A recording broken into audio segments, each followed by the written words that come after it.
अपने साथ ले जाऊंगा, असुरी बनाऊंगा। तब तुम्हारे पिता को ज्ञात होगा मुझसे शत्रुता का परिणाम। पकड़ो इसे। पिताश्री! पिताश्री! पिताश्री, देवसेना संकट में है। चलिए।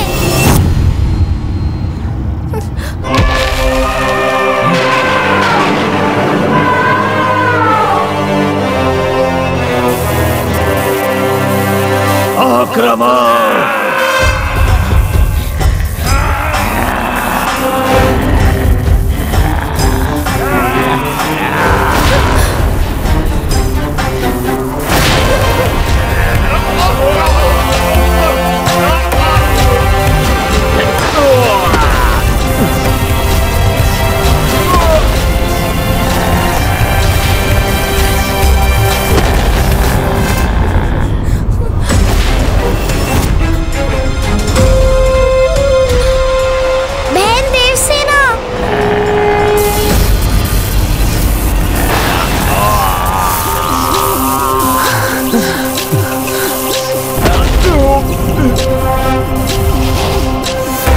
पुत्री, पुत्री।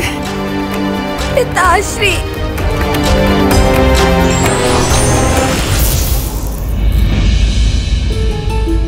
पुत्री, अब चिंता करने की कोई बात नहीं है। देवराज इंद्र ने सही समय पे यहाँ पहुंच के तुम्हारी रक्षा की है।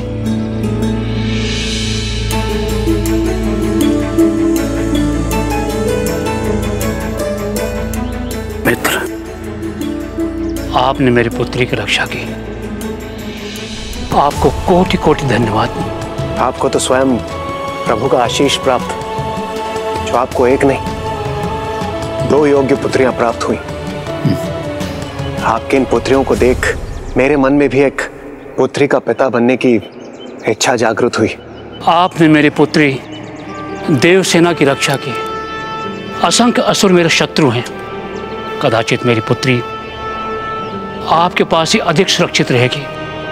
मेरे पुत्र देवसेना को एक पुत्री के रूप में स्वीकार कीजिए। दैत्य सेना मेरे पास ही रहेगी। आपका बहुत बहुत धन्यवाद मित्र, धन्यवाद। आपने मुझे एक पुत्री का पिता बनने का सौभाग्य दिया। वो सौभाग्य जो सिर्फ भगवान को ही प्राप्त होता है। और उस दिन से देवसेना देवराज इंद्र के साथ उनकी पुत्री बनके रहने लगी। देवसेना का तो पता चल गया, किंतु सुंदरावल्ली, उनका पुनर्जन्म कहाँ हुआ माता? ये कथा तो और भी अद्भुत है, क्योंकि सुंदरावल्ली का जन्म मृग योनि में हुआ। एक बार एक महान ऋषि शिवमणि वन में तपस्या कर रहे थे।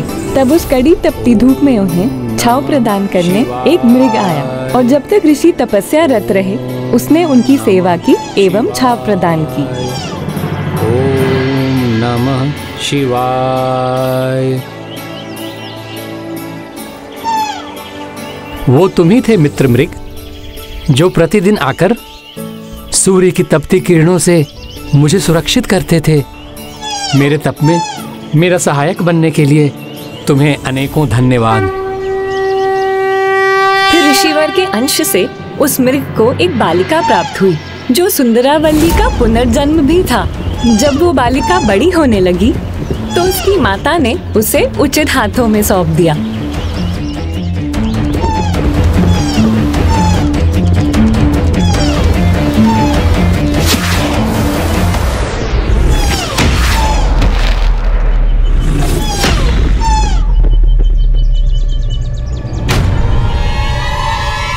कहाँ गया वो मृग?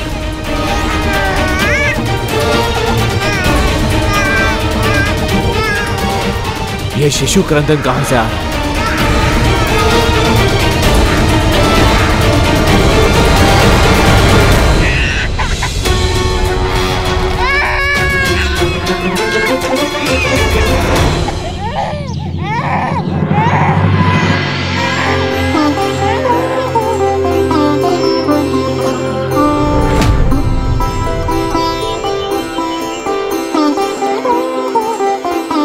मेरा बाण कभी नहीं चूका, किंतु आज प्रथम बार ऐसा हुआ है।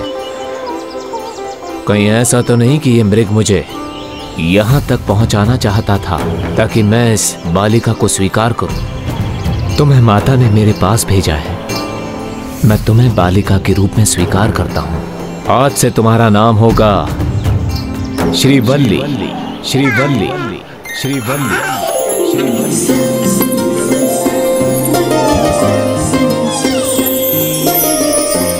इन दोनों बालिकाओं ने कुमार कार्तिकेय से विवाह करने के लिए ही जन्म लिया था और अब ये दोनों युवतियां बन चुकी हैं।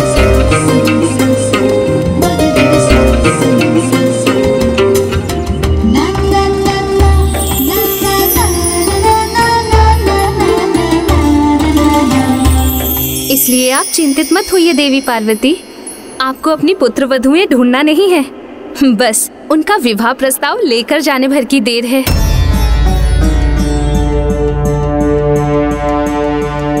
माँ, अब कौन सी दुविधा आपको चिंतित कर रही है? एक समस्या का समाधान हुआ तो दूसरी समस्या के विचार से मन विचलित है। कार्तिकेय तो अपने कर्तव्य के प्रति ही समर्पित है, जिसके लिए वो तप में ही लीन रहता है। उसने तब भी विवाह के लिए मना किया था, तो अब भी करेगा, और बिना पूछे उसका विवाह कैसे कर सकते हैं हम? माँ, इसकी चिंता आप मुझ पर छोड़ दीजिए। मैं भैया के पास जाकर उनके मन की बात समझकर उन्हें विवाह के लिए मना लूंगा। मुझे आज्ञा दे माता, भैया कार्तिकेय का विवाह मामा जी प्रभु श्री हरि नारायण की पुत्रियों से हो। इससे शुभ घटना भला और क्या हो सकती है। पिताश्री और मामा जी तो अब समधी भी बन जाएंगे।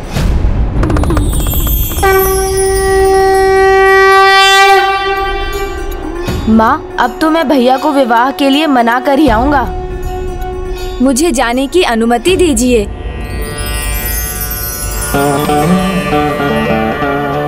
गणेश जी अपना कार्य के बिना नहीं लौटेंगे। गणेश को हम सब बुद्धिनाथ और बुद्धि प्रिय के नाम से भी पुकारते हैं। चतुर भी है हमारा गणेश, किंतु हम सबको ये नहीं भूलना चाहिए कि कार्तिकेय उनका अग्रज है। क्या गणेश उन्हें मना पाएंगे?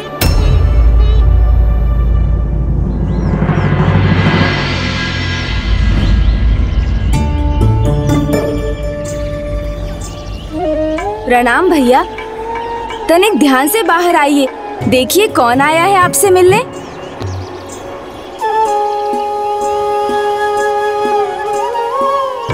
अनुज गणेश, अनुज तुम यहाँ?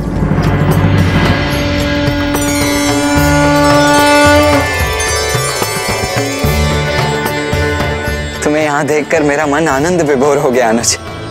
तुम्हें याद है जब माँ पिताश्री यहाँ आए थे ना, तो तुम्हारी कमी ने अत्यंत सताया मुझे, किंतु अब तुम्हें यहाँ देखकर मेरा मन प्रफुल्लित हो चुका है। आओ अनुज, माँ और पिताश्री की कृपा देखो अनुज। उन्होंने अपने मल्लिका अर्जुन रूप के अंश को यहाँ मेरे साथ छोड़कर मुझे कितना बड़ा उपहार दिया है। माँ, आप निश्चिंत रहिए, मैं भैया को विवाह के लिए मनाकर ही लौटूंगा। लो अनुज गणेश, तुम्हारे प्रिय मोदक तो नहीं है मेरे पास, किंतु हाँ, अभी के लिए ये प्रसाद ग्रहण कर लो। लो। मोदक? मैं नहीं लाया। वैसे भी अब तो लड्डू खाने का समय आने वाला है। क्या कह रहे हो तुम? अनुज गणेश, मैंने तुमसे मोदक नहीं मांगे हैं और ना ही कोई लड्डू। मैं तो तुम्हें ये प्रसाद ग्रहण करने के लिए कह रहा हूँ। अच्छा।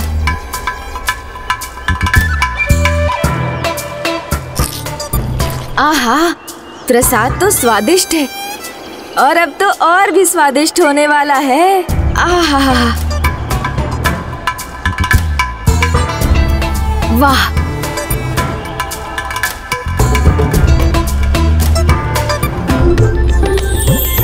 गणेश अचानक आया और अब ऐसी बातें कर रहा है जिनका अर्थ समझना कठिन है। बात क्या है?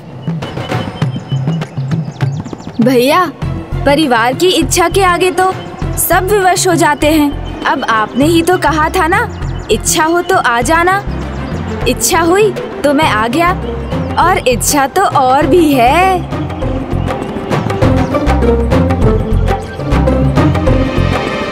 परिवार साथ रहे इसकी इच्छा तो सदैव सबके मन में होती है गणेश, किंतु कर्तव्य ही है जो परिवार से दूर रखता है। और फिर भी सर्वप्रथम माँ पिताश्री और अब तुमने आकर मेरे एकाकीपन को पूर्णतः दूर कर दिया है। ओहो, एकाकीपन की बात अब आपके मुख से अच्छी नहीं लगेगी भैया।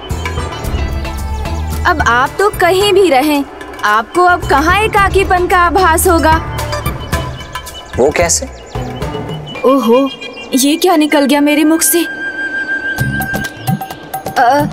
वो ऐसे भैया कि कैलाश में माँ पिताश्री है तो यहाँ उनके अंश स्वरूप आपके लिए उनका साथ तो सदा बना रहेगा ना।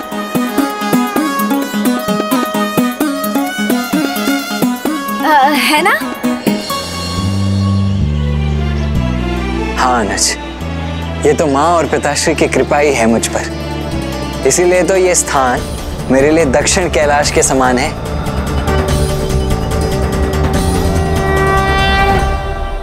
अच्छा हुआ भैया मेरे कथन का आशय नहीं समझे। अब मुझे चतुराई का मार्ग अपनाना होगा ताकि वो विवाह के लिए सहर्ष तैयार हो जाएं।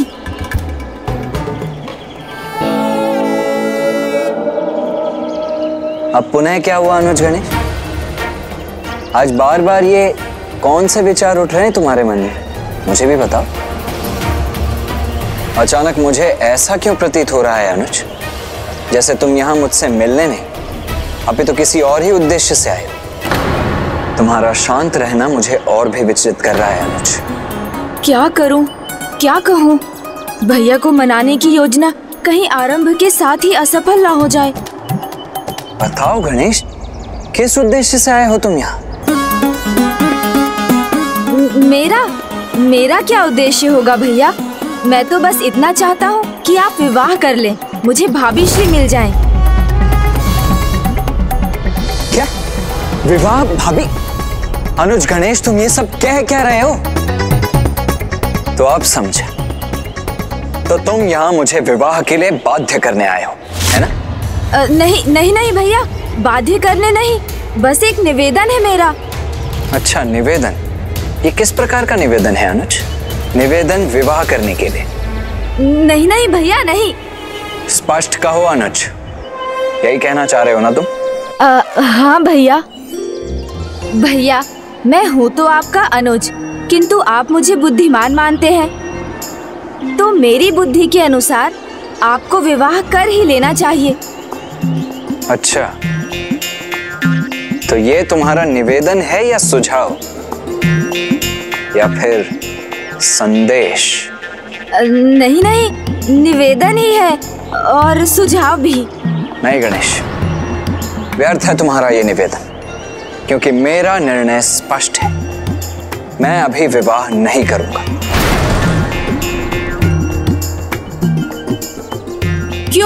क्यों नहीं भैया?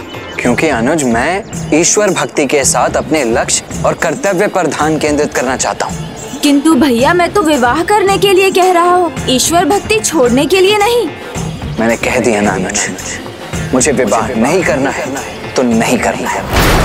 और गणेश, आज तुम इतने दिनों के पश्चात मुझसे मिले हो, ये क्या विवाह की रट लगाए बैठे हो? चलो छोड़ो ये सब और आओ कुछ और बातें करते हैं। नहीं भैया, अब ये बात छिड़ी है तो पहले इसे समाप्त करेंगे। आप विवाह ना करने का कारण बताइए, मुझे उचित लगा तो मैं पुनः विवाह की बात नहीं उठाऊंगा। उचित है, मैं तुम्हें कारण अवश्य बताऊंगा, किंतु सर्वप्रथम तुम्हें उस सरोवर से मेरे लिए कमल पुष्प लाना होगा पूजा के लिए।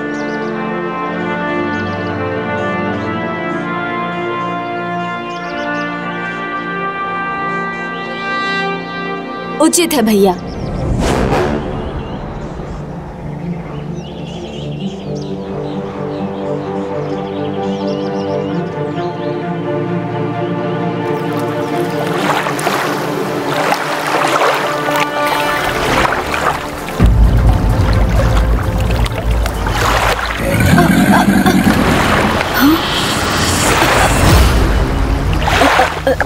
बड़ी विचित्र बात है, ये जल जैसे मुझे अपने भीतर खींच रहा है।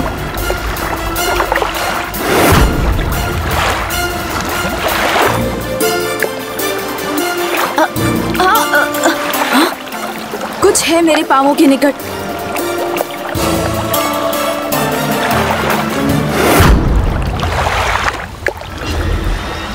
ये तो मगर है जो मुझे नीचे खींच रहा है।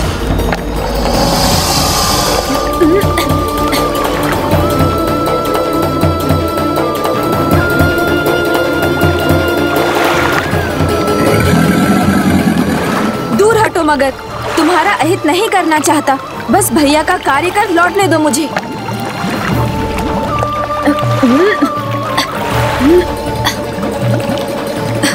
ये मगर तो मुझे छोड़ ही नहीं रहा है। मुझे खींचे ही जा रहा है ये। मेरा संपूर्ण बल भी इसे पराजित नहीं कर पा रहा है। अवश्य असाधारण मायावी मगर है ये।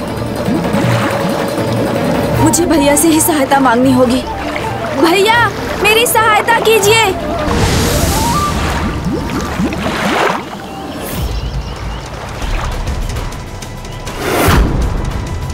भैया, एक मायावी बलशाली मगर था जो मुझे खींच रहा था। एक ऐसा मगर जिसके समक्ष प्रथम पूज्य वीर गणेश भी असहाय हो गए। हाँ भैया। और जितना तुमने उससे मुक्त होने का प्रयास किया, उतना ही वो तुम्हें और भीतर खींचता चला गया। हाँ भैया। बस यही वो कारण है अनुज। तनिक विस्तार से तो बताइए भैया, ये वो कारण कैसे? वो ऐसे गणेश कि वो मगर सांसारिक माया का रूप था, और वो सरोवर जिसमें तुम खींचते चले गए वो वैवाहिक संसार का दलदल रूपी सरोवर था, जो बाहर से दिखने में तो बड़ा मनोहर दिखाई देता है, किंतु भीतर जाने पर संकट बन सकता है। तो वो दोनों मायावी थे? आपने मुझे समझाने के लिए उन दोनों को उत्पन्न किया था? हाँ अनुज गणेश, यदि मैंने विवाह किया तो मैं भी उसी में खींचा चला जाऊंगा, और धीरे धीरे ईश्वर और अपने कर्तव्य दोनों से दूर हो जाऊंगा।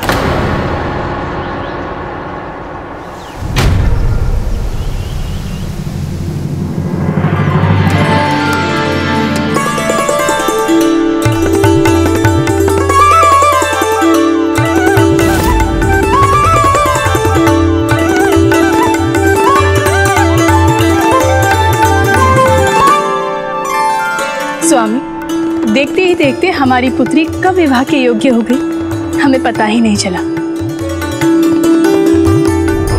आप सत्य कह रही हैं प्रिय। समय अपनी गति के अनुसार गतिमान रहता है, किंतु मुझे आज भी वो दिन स्मरण है जब वो प्रथम बार हमारे पास आई थी। किंतु अब समय आ गया है स्वामी कि हम अपनी पुत्री देवसेना के लिए उचित वर का चयन करें। गुण, रूप, सौंदर्य, इन दोनों में ही अनुपम है हमारी पुत्री देवसेना।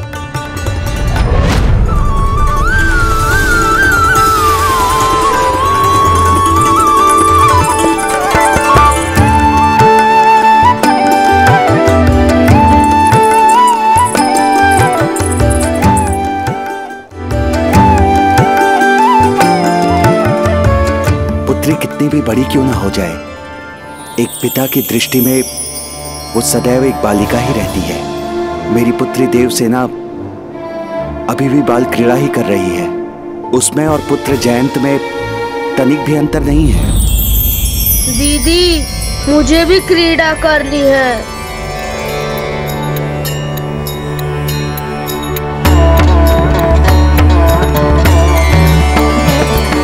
अच्छा, खेलोगे? लो पकड़ो।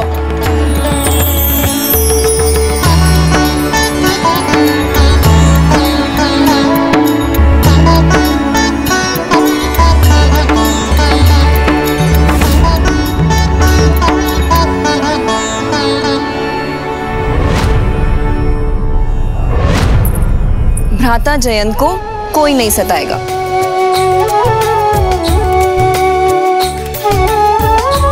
देखिए किस प्रकार देवसेना एक बड़ी बहन की भांति अपने छोटे भाई की सुरक्षा के लिए प्रस्तुत हो गई है। भ्राता तुम ठीक हो ना? अब तुम्हें कोई नहीं सताएगा।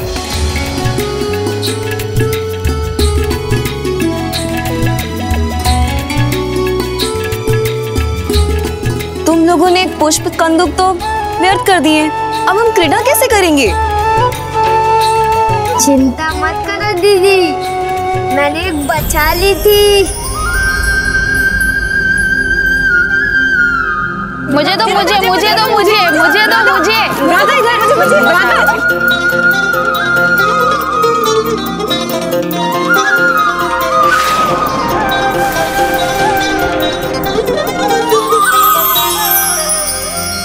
तुम सब यहीं रुको, मैं लेकर आती हूँ। सावधान देवसेना, स्वर्ग का अस्त्रालय है वो।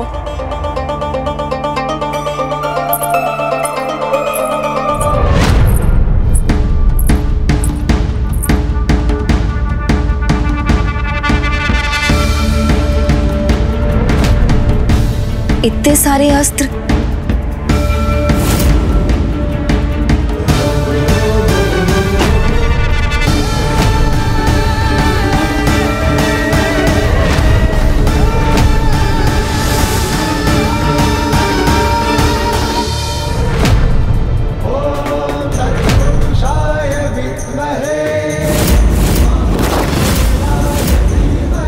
ये कैसे दृश्य दिखाई दिए मुझे? कौन है जिन्हें मैंने देखा? और मुझे ऐसा क्यों प्रतीत हुआ कि उनके साथ मेरा जन्मों का संबंध है?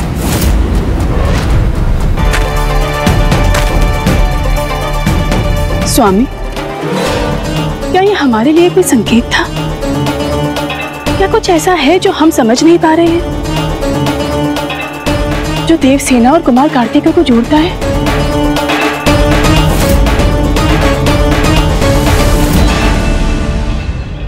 मेरे प्रिय अनुज, जम्बू द्वीप के दक्षिण की सुरक्षा का अत्यंत महत्वपूर्ण दायित्व है मेरा। विवाह का निवेदन कर मुझे उससे दूर मत करो। मैं समझ गया भैया, बहुत विकट परीक्षा है वैवाहिक जीवन। वो एकाकीपन से मुक्त नहीं करता, अपितु जीवन की फांस बन जाता है। आपने मुझे सद्बुद्धि दी, विवाह से तो कोसों दूर रहना चाहिए, आपको ही नहीं मुझे भी।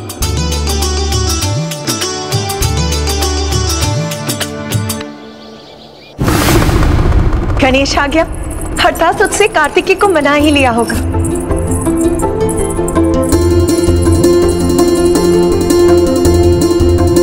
अपने भैया से मिला है पुत्र गणेश? हाँ माँ।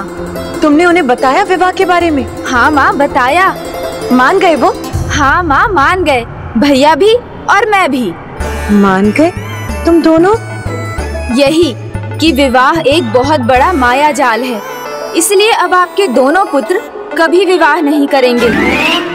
हाँ माँ, हम दोनों की ही ओर से अब विवाह के लिए बस ना है। किंतु क्यों? क्योंकि भैया ने मुझे भली भांति समझा दिया। वो सरोवर जिसमें तुम खिंचते चले गए, वो वैवाहिक संसार का दलदल रूपी सरोवर था। यदि मैंने विवाह किया तो मैं भी उसी में खिंचा चला जाऊंगा और धीरे धीरे ईश्वर और अपने कर्तव्य दोनों से दूर हो जाऊंगा। माँ, विवाह रूपी माया का दलदल किसी को भी इतना धसा लेता है कि व्यक्ति चाह कर भी बाहर नहीं आ पाता।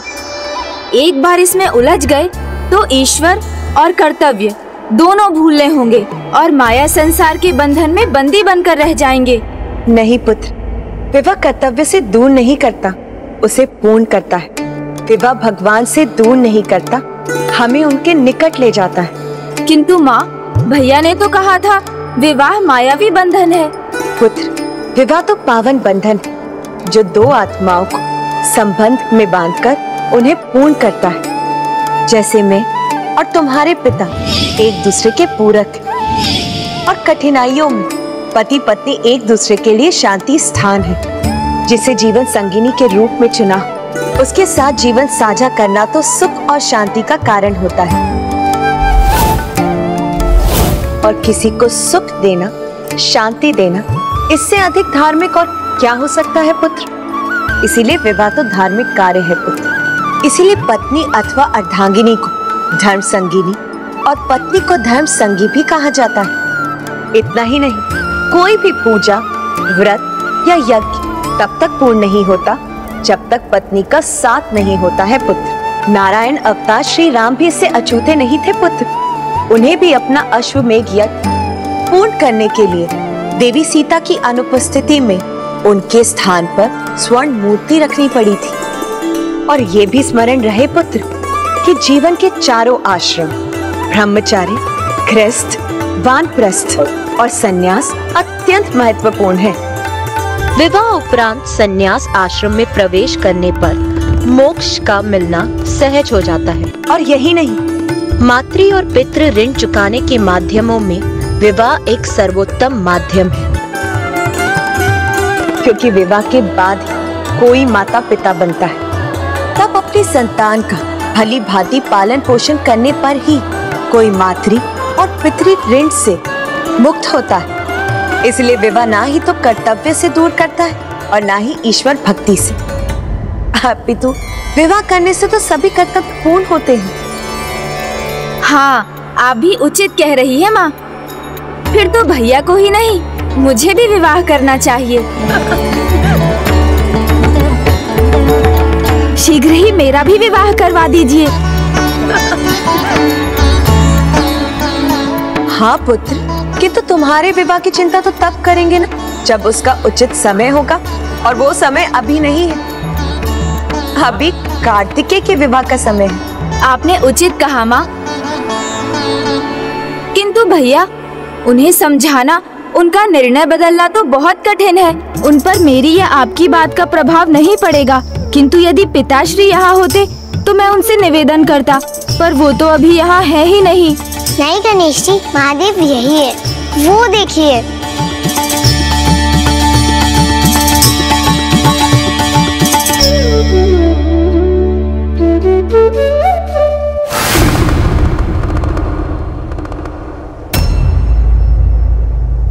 क्या हुआ पुत्र, तुम उन्हें यहाँ देखकर इतना चकित क्यों हो गए?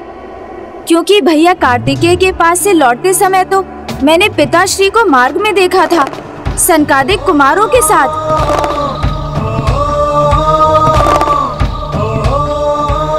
और ध्रुव तारे के नीचे और बरगद के वृक्ष की छांव में। ये आपको कैसे ज्ञात है माँ? क्योंकि प्रभु दक्षिणा मूर्ति जो है। दक्षिणा मूर्ति? यहाँ कैलाश में भी महादेव, और वहाँ बरगद के वृक्ष के नीचे भी महादेव ही हैं, अपने दक्षिणा मूर्ति स्वरूप में। तो इस दक्षिणा मूर्ति स्वरूप की क्या कथा है माता? स्वामी ब्रह्मदेव के मानस सनकादि पुत्र सनक, सनंदन, सनातन व सनत कुमार ज्ञान और आत्म तत्व प्राप्ति के इच्छुक थे। उनकी इस इच्छा को फलित करने के लिए प्रभु महादेव ने एक सर्वोच्च गुरु का रूप लिया, और यही है उनका दक्षिणा मूर्ति स्वरूप। बरगद वृक्ष अर्थात वदा अला वृक्षम की छांव में, जिसके ऊपर सभी ध्रुव तारे प्रकाशित होते हैं, वहाँ स्थिर दक्षिणा मूर्ति अपने चतुर्भुज अवतार में स्थित होती, और इस मुद्रा में उनके नीचे वाला दाहिना हाथ छिन्न मुद्रा में रहता है, जो श्रेष्ठता और परिपूर्णता का द्योतक है। अपने नीचे रहने वाले बाएं हाथ में वो ध्रुवाधान में होते हैं, जो उनके समस्त उजागर ज्ञान का स्रोत होने का संकेत है। उसके नीचे अपना शीश उठाने में असमर्थ अज्ञानता रूपी असुर दबा रहता है। प्रभु को उनके इस रूप में ध्यान, ज्ञान, विद्या, योग और जगत गुरु के रूप में जाना जाता है। दक्षिणा मूर्ति अर्थात दिव्य चेतना। और जब वो इन चारों ऋषि कुमारों को ज्ञान प्रदान कर रहे हैं, तब उनका मुख दक्षिण की ओर है। और ये भी एक कारण है कि उन्हें दक्षिणा मूर्ति कहा जाता है।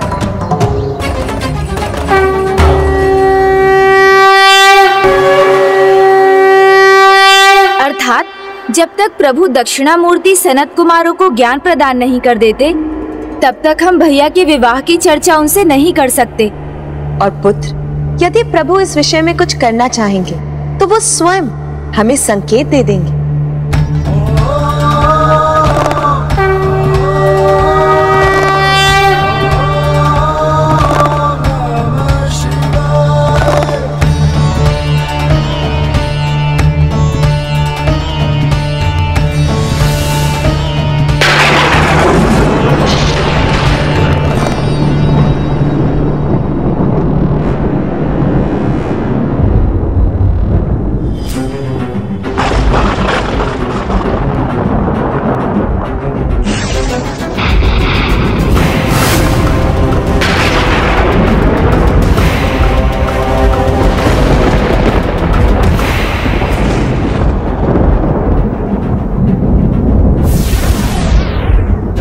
सूर्यदेव तो है अभी आकाश में, फिर अचानक अंधेरा क्यों छाने लगा?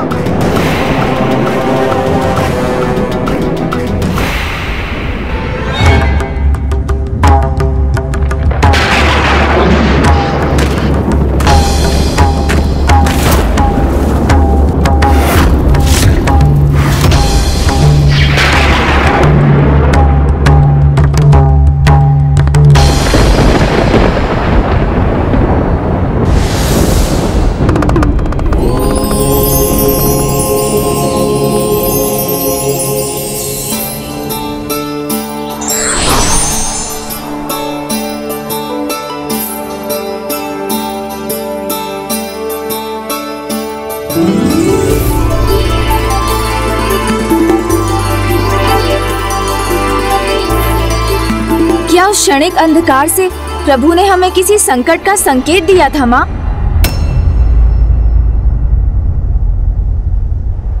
हाँ पुत्र, ये शुभ संकेत तो कदापि नहीं था। कदाचित कोई अनर्थ होने वाला है, या कहीं कोई अनर्थ हो रहा है।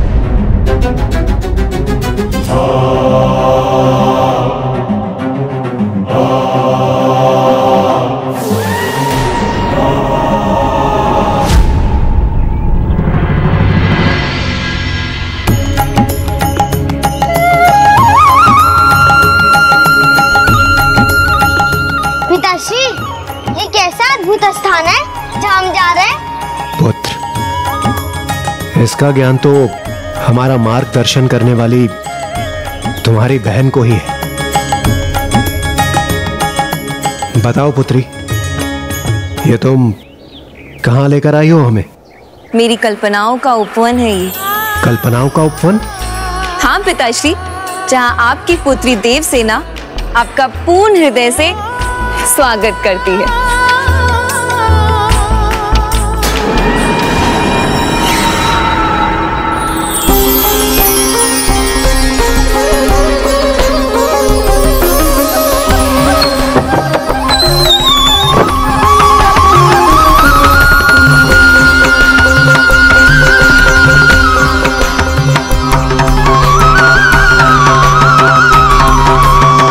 आई आओ पुत्र।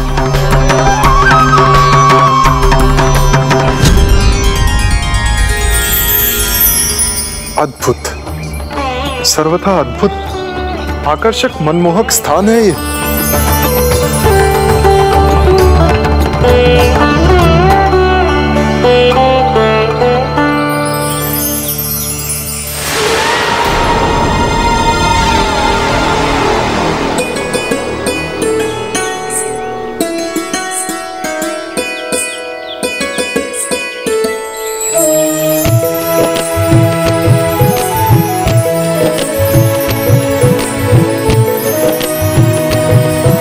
पिताश्री, माँ, आपने मुझे इतने वर्षों अपार स्नेह दिया। भ्राता जयंत के जन्म के उपरांत भी आपने मुझे कभी आभास नहीं होने दिया। आपने मुझे जन्म ना देकर भी अपनी पुत्री रूप में स्वीकार किया। मेरे जीवन को अपने प्रेम से इतना सुंदर बनाने के लिए मैं भी आपको ये सुंदर उपवन उपहार स्वरूप देना चाहती हूँ।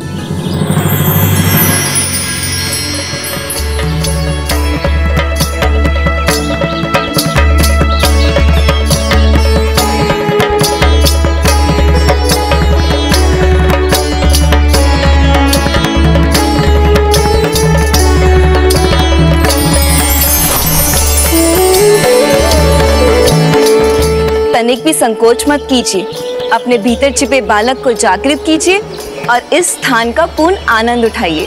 हम देवताओं को यह अवसर प्रदान करने के लिए धन्यवाद देवसेना। धन्यवाद देवसेना।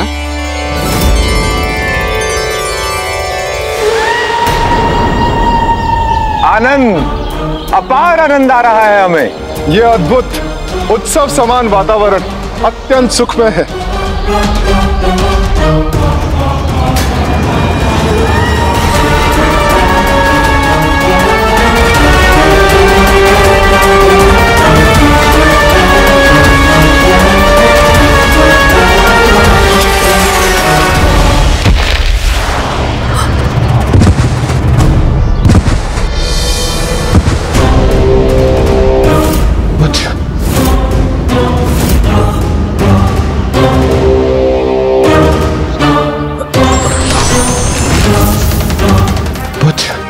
ठीक तो हो ना? शची, देवसेना, तुम दोनों ठीक तो हो?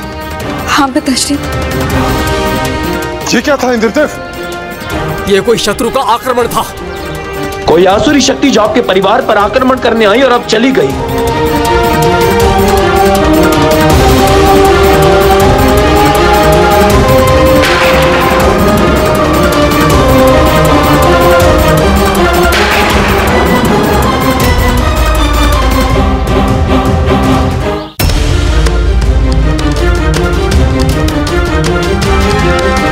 ये विशाल काय चिन्ह, ये तो किसी मायावी असुर का प्रतीत होता है।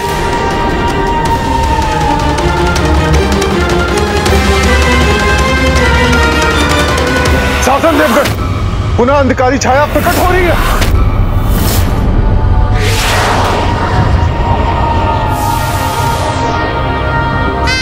देवगढ़, आप सभी पीछे हट जाइए। जो कोई भी दुष्ट है मैं उसका सामना करूंगा।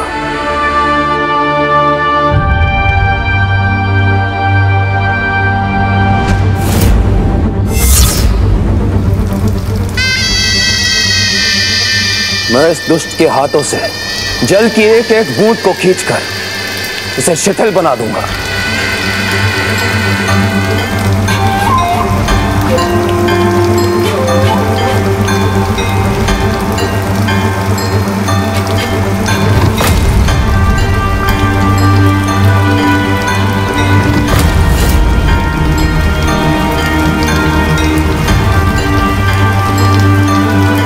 इसकी समस्त प्राण वायु सोख लूंगा मैं।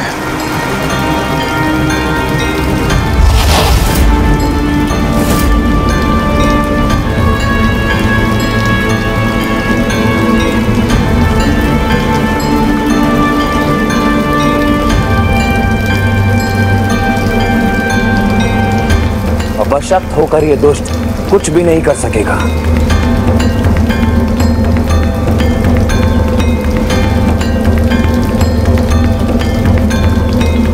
अब मैं इस दुर्बल पड़े मायावी हाथ को अपनी ही अग्नि से भस्म करूंगा।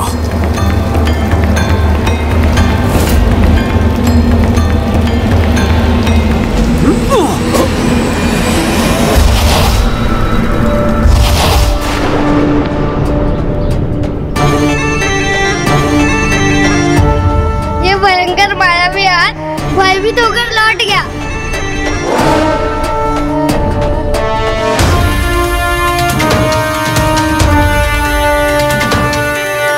चलिए वापस लौटते हैं।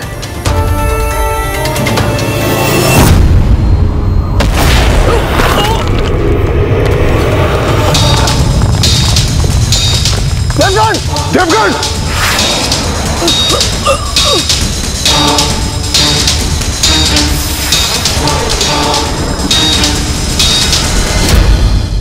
सावधान हो जाइए सभी। ये शत्रु हमारी अपेक्षा से अधिक शक्तिशाली है। सभी पीछे हटिए।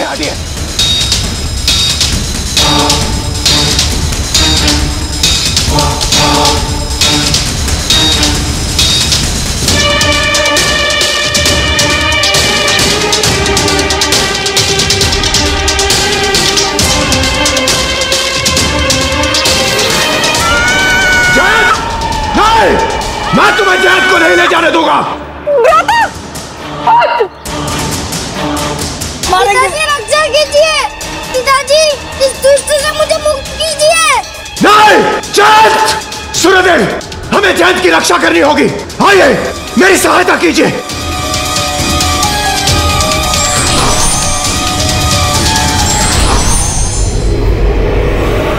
कार्तिकेय को विवाह के लिए तैयार करने की चिंता तो मुझे पूर्ण में ही सता रही थी, और अब ये अशुभ संकेत भी प्रकट हो गए। माँ, अपनी चिंता त्याग दीजिए। हर जटिल समस्या का कोई ना कोई हल होता है। ये तो आप ही सदा कहती हैं। इसलिए कदाचित जो भी होगा उसका भी कोई कारण होगा। माता, अनर्थ हो गया माता। घोर अनर्थ हो गया। देवराज इंद्र, क्या हुआ देवराज? मेरी सहायता कीजिए माता। किंतु संकट है क्या देवराज? संकट नहीं माता, महासंकट छाया है मुझ पर। एक रहस्यमय हाथ अचानक से आया और उसने मेरे पुत्र जयंत का हरण कर ली।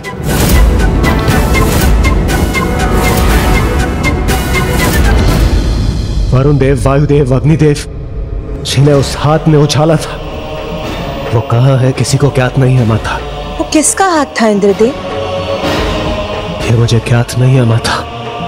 वो अचानक से आया, उसने मेरे पुत्र का हरण किया और अदृश्य हो गया, और हम सब देवता मिलकर भी उसे रोक नहीं पाए।